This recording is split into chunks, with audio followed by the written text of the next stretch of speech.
Bien, c'est une décision de la Cour suprême qui était attendue.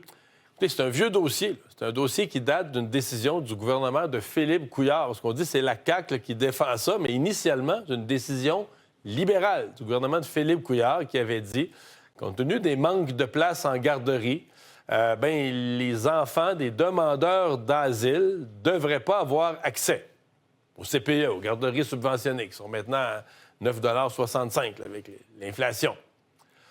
La question a monté. Le Québec a perdu un tribunal, la Cour d'appel. Donc, on était rendu à la Cour suprême.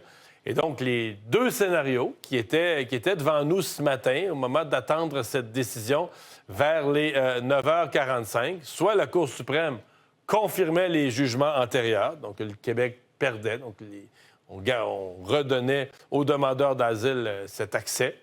Ou encore, l'autre possibilité, c'est que la Cour suprême renverse les décisions, donne raison au gouvernement du Québec. Le gouvernement du Québec avait plaidé devant la Cour suprême que c'est pas une discrimination envers les femmes.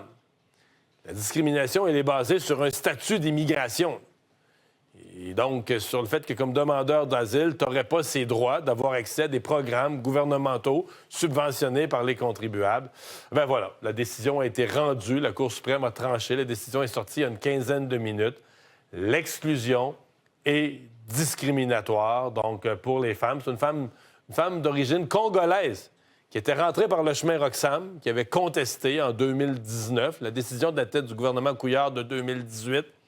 Elle a été contestée en 2019 par une femme qui avait 3 enfants, qui était rentrée par le chemin Roxham, voulait aller sur le marché du travail, disait « Moi, j'ai besoin des services de garde ».